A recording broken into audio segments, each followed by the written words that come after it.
Most important, most wondrous map ever produced by humankind. With genomics setting a foundation in the quest to uncover the mysteries of life, what lies next, I wonder? Perhaps time has now come to appreciate the significance of omic technologies such as proteomics.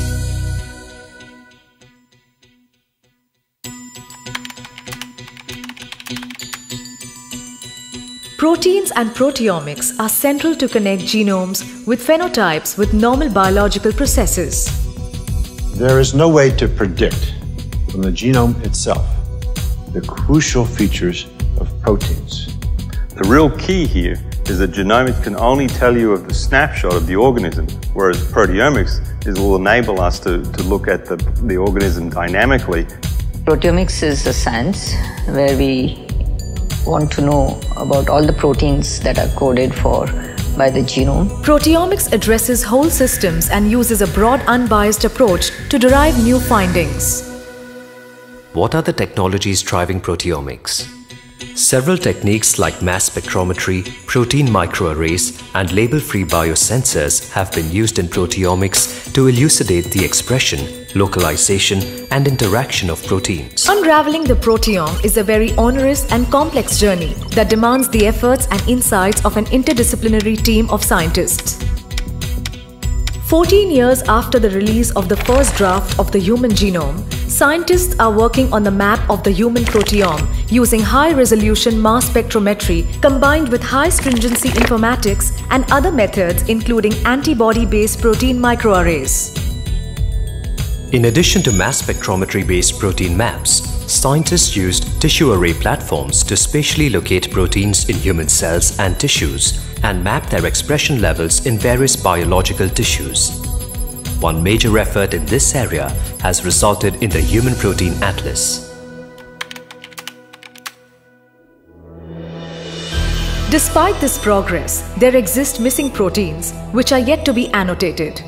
Scientists hypothesize that the missing proteome could be a result of relative low abundance, tissue type, development, or stress-specific expression of proteins, with the road ahead requiring comprehensive proteogenomic analysis and consideration of many additional sources of biological information. What is the applicability of proteomics in healthcare? Researchers are using novel approaches for biomarker discovery by studying the differential expression of alternatively spliced isoforms in cancer, low-abundance blood-based biomarkers for disease diagnosis, studying cell secretome, analyzing human immune response to develop vaccines, improving proteomic methods to study the host pathogen interactions, and so on. Hopefully some of the biomarkers that we discover will be useful for identifying disease early, for helping doctors identify the best prognosis for patients. Proteomics has the unique ability to analyze protein production, degradation, and post-translational modifications, which are highly pertinent for biomarker discovery and translation. In glycosylation specific form of protein will give us a more specific and sensitive approach to detect the disease in tissue and body fluid. Several novel techniques such as multiplex protein microarrays and bead-based arrays are also contributing to biomarker discovery. Protein microarray contains thousands of proteins in one chip, which allow us to explore protein functions with a certain molecular probe. A recent innovation in this field is the development of ultra-high-density peptide arrays comprising of millions of peptides, thereby allowing large-scale probing of biological samples.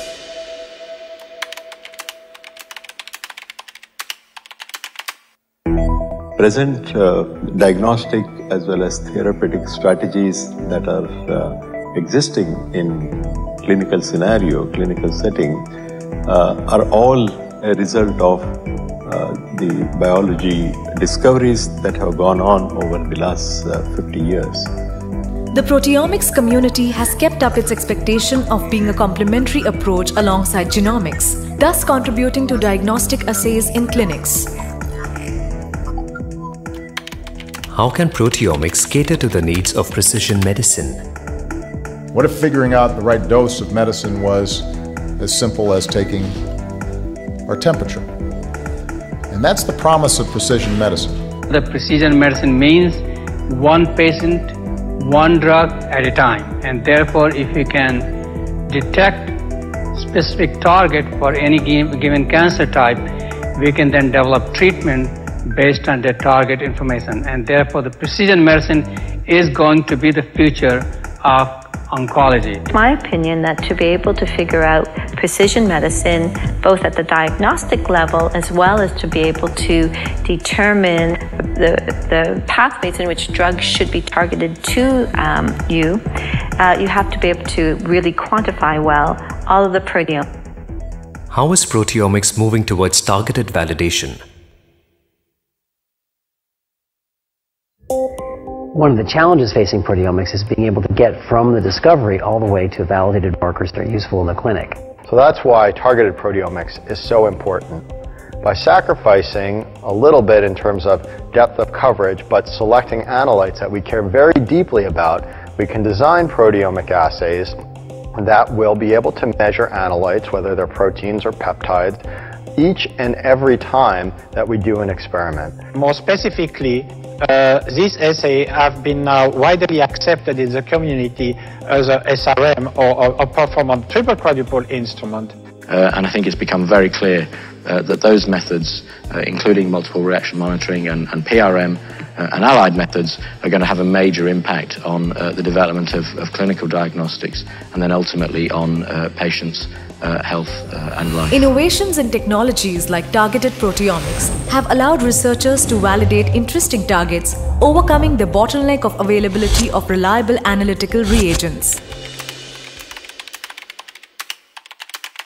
The transprinting pipelines has given us the capability to analyze proteomics in an unprecedented manner, but that has also given us the capability to understand which proteins are being expressed, which proteins can be analyzed by mass spectrometry, and we can utilize that in a targeted approach. I've been developing Skyline for the past 8 years, and it's grown incredibly. It's in use around the world, and it's exciting to see that proteomics researchers really seem to feel that it helps them with their research. SWAP-MS method was to expand the SRM type approach to much larger number of proteins, potentially hundreds to thousands of proteins. The advent of new age techniques like SWOT, with ability to identify and quantify proteins or peptides over a dynamic range, and powerful tools like Skyline and SRM Atlas, have added to the arsenal of targeted proteomics. How is the global proteomics community poised? The Human Proteome Organization is an international scientific organization that promotes international scientific cooperation, educational training, and technology breakthroughs in proteomics. HUPO was started in February 2001 in Versailles, France, around the time when the first draft of the human genome was released.